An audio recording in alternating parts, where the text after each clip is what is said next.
Hello guys, welcome back to code at random. So आप आ चुके हैं डे 7 में of Python series and in this we are going to start ternary operators.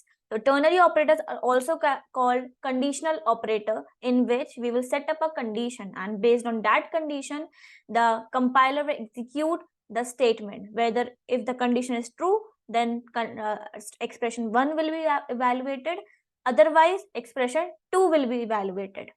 So let's start the ternary operator. सबसे पहली बात कि ternary operators are dependent on a condition, कि अगर condition true होगी तो statement, कौन सा statement evaluate होगा।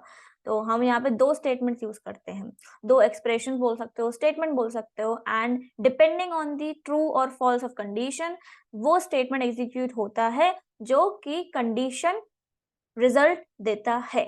So इसका सिंटेक्स होता है, फर्स्ट हम पहले लिखते हैं कि फॉर एग्जाम्पल, एक एग्जाम्पल लेते हैं कि where we use ternary operator.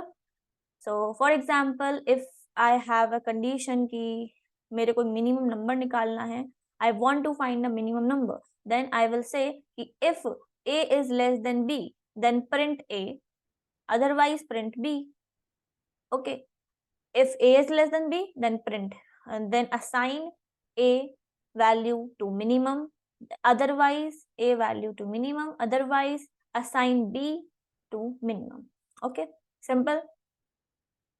इसी केस में हम यूज करते हैं ternary operator.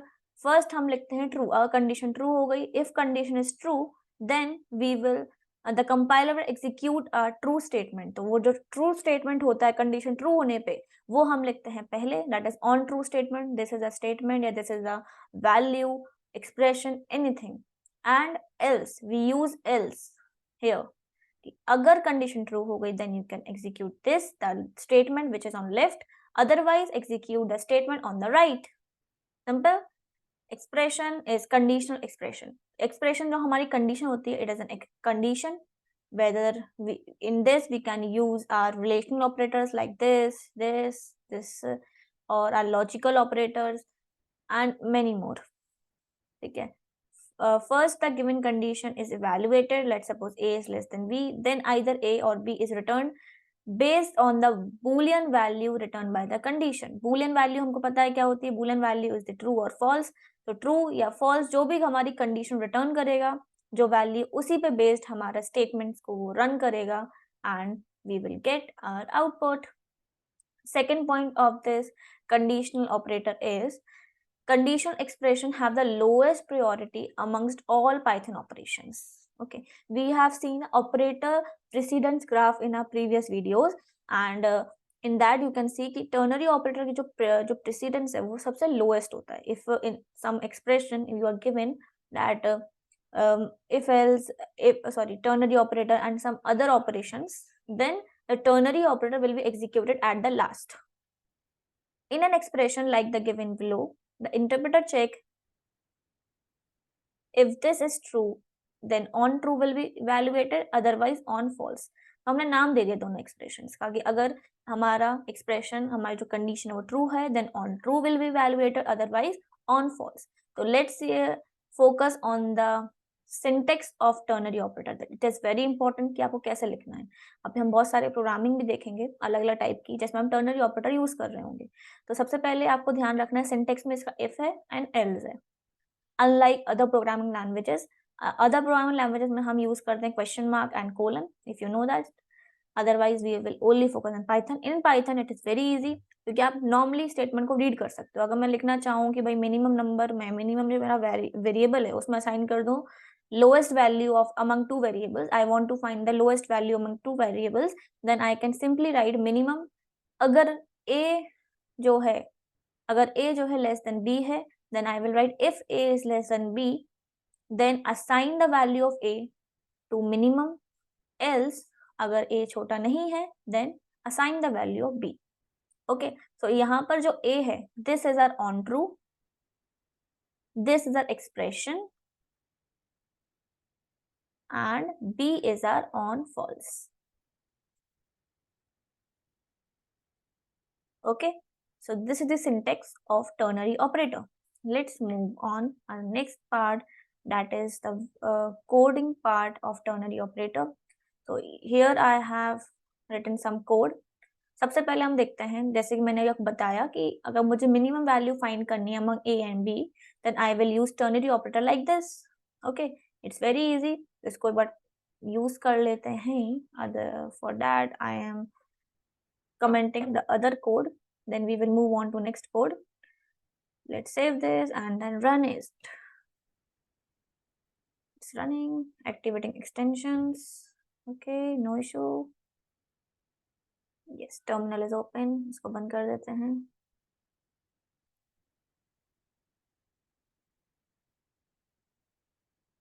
So what is our output?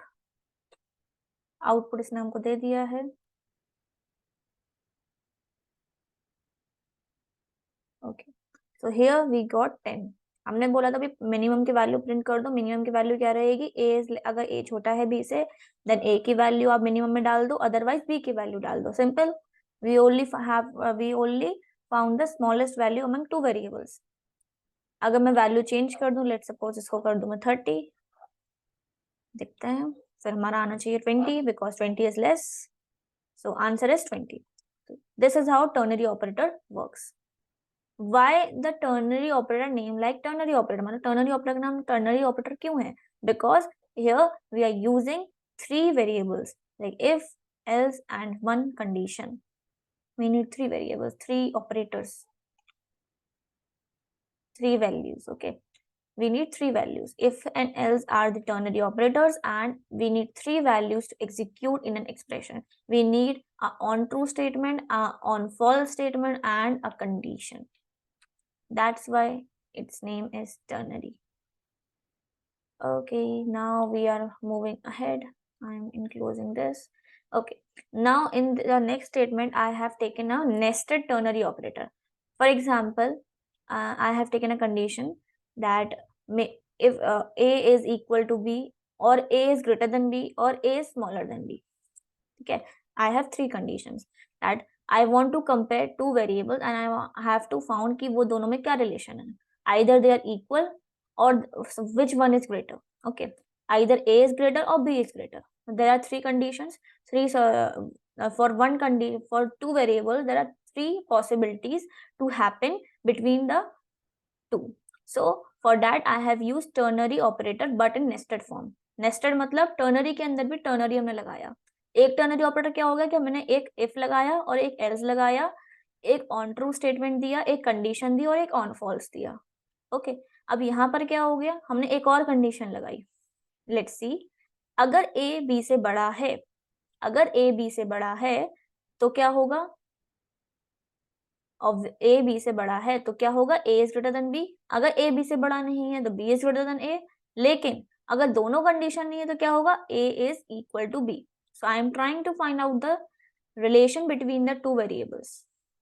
मैंने यहाँ पहली condition the, if a is double equal to b, तो अगर a double equal to b रहेगा तो हमारा क्या execute होगा? On true statement, that is both a and b are equal. Okay, अगर मेरी कंडीशन पहली कंडीशन ट्रू हो गई, then we will get this output. अगर ये कंडीशन फॉल्स हो गई तो वो एल्स पार्ट में जाएगा. लेकिन एल्स पार्ट में अगर आप नोटिस करो एक और लिखा हुआ है टर्नरी ऑपरेटर का स्टेटमेंट. तो अब इस टर्नरी ऑपरेटर के लिए that is starting from here to here, then we can say this part is are on true for the second ternary, this part is expression and this part is on false. Okay, तो पहले उसने condition execute करी a double equal to b. अगर ये condition false हो गई then it will move to the else part, and in the else part we are getting one more ternary operator, ternary statement, and it will execute the first expression. सबसे पहले वो condition के पास जाएगा, ना कि वो इस स्टेटमेंट के पास, बिकॉज उसे दिखा कि भाई यहाँ पर एक और टर्नरी स्टेटमेंट लिखा हुआ है if else के फॉर्म में. So I will have to first execute, evaluate the condition whether it is true or false. अगर ये true हो गई तो मैं execute करूंगा on true statement, otherwise I will execute the on false statement. तो a is greater than b. Now the value of a, अगर ये condition true हो गई तो ये हमारे पास a की value है 10 and b की value है 20. So we know this condition is false because 10 is not greater than 20. So it will execute the on false statement. Now let's execute in our Visual Studio Code. Oh, A is not defined by, so oh, I have commented down it. No issue. मैं यहाँ फिर से लिख देती हूँ A is equal to 10, B is equal to 20. Okay.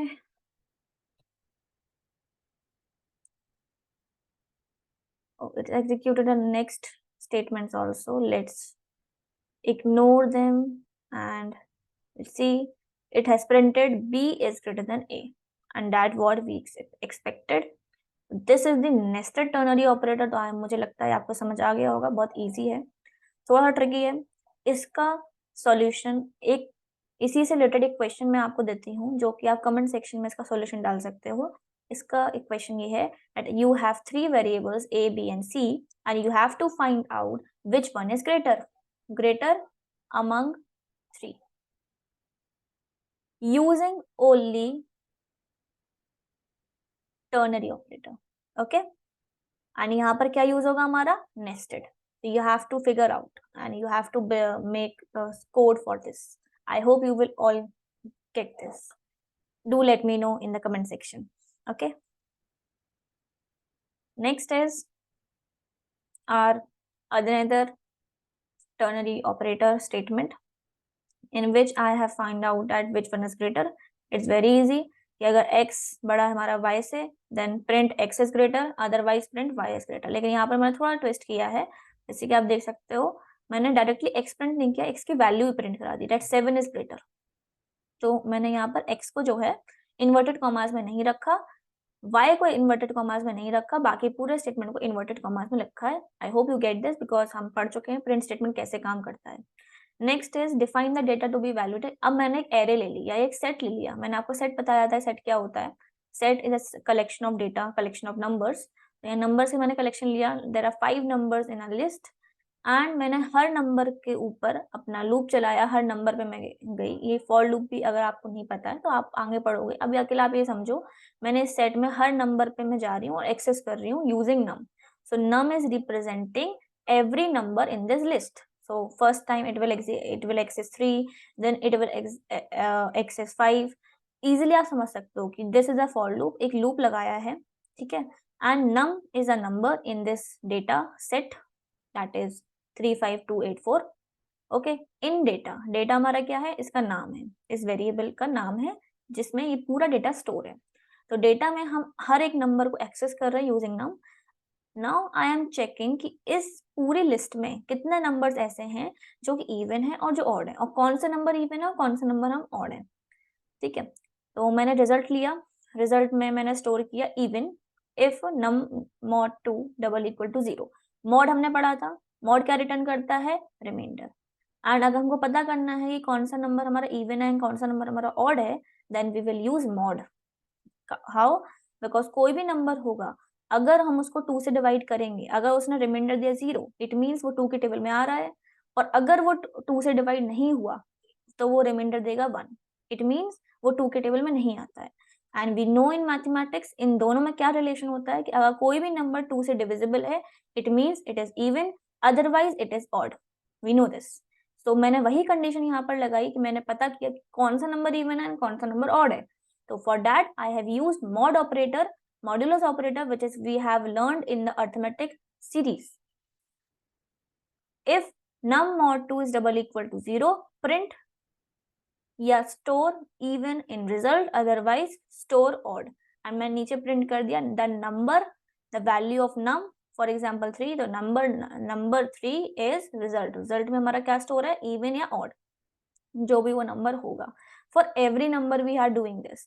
That first time it will do for 3. तो 3 को पता लगाएगा कि भाई 3 mod 2 डबल इक्वल टू 0 है, तो हम 3 को डिवाइड करके देख लेते हैं. 2 को हम डिवाइड करेंगे 3 से, 1 टाइम जाएगा एंड रिमाइंडर आएगा 1. सो 3 mod 2 डबल इक्वल टू 0 नहीं आया, तो मतलब कंडीशन हो गई फॉल्स. तो कंडीशन फॉल्स हो गई तो रिजल्ट में स्टोर कर देगा odd and it will print the number 3. नम की वैल्यू 3 है, तो नंबर 3 इज ऑड. फिर से वो जाएगा, देन नम में स्टोर हो जाएगा हमारा 5 and then it will check again for 5 कि 5 हमारा mod 2 डबल इक्वल टू 0 है, तो हमको पता है कि ये भी 1 आएगा क्योंकि 5 2 के टेबल में नहीं आता है, तो 1 आएगा, तो कंडीशन फिर से फॉल्स हो जाएगी एंड रिजल्ट में स्टोर हो जाएगा हमारा ऑड, रिजल्ट में स्टोर हो जाएगा odd and then we can say कि भाई नम जो है नम 5 भी ऑड है, अगेन 2 आया, हमारे जो नेक्स्ट नम है लिस्ट में वो है 2, तो 2 रिजल्ट करे 2 mod 2 will be equal to 0, yes it is 0, then वो स्टोर कर देगा even and then it will print number 2 is even. यहाँ पे आप देख सकते हो, यहाँ पे इसने प्रिंट भी किया है number 2 is even, number 2 is even, number 8 is even, number 4 is even. ऐसे करके आप और भी नंबर्स ले सकते हो और उसको ट्राई कर सकते हो, और भी अच्छे अच्छे प्रोग्राम्स को ट्राई कर सकते हो। तो this is all about ternary operator. I hope आपको समझ में आया हो, थोड़ा सा डिफरेंट है, बहुत इंटरेस्टिंग है। इससे आप एक ही स्टेटमेंट में अपनी कंडीशन लगाकर अपने एक्सप्रेशंस को इवेल्युएट कर सकते हो। तो it is a very time saving technique and very interesting, ऐसा मुझे लगता है। बाकी आपको समझ तो आया ही होगा। फिर से बता देती हूँ, आपको क्वेश्चन ट्राई करना है, आपका होमवर्क ये है कि आपको ट्राई करना है एक्स वाई जेड या ए बी सी 3 वेरिएबल्स आपको लेने हैं और इन तीनों में कौन सा ग्रेटर है, which one is greater we have to find using ternary operator. ठीक है, इसमें नॉर्मल टर्नरी नहीं होगा यूज, नेस्टेड होगा, एंड नेस्टेड मैं आपको पढ़ा चुकी हूँ। नेस्ट मतलब टर्नरी के अंदर भी टर्नरी होगा। So you have to valued and give your answer in the comment section. I will give it a like and अगर कोई भी डाउट हो you can ask me in the comment section. So that's it from my side. Thank you everyone.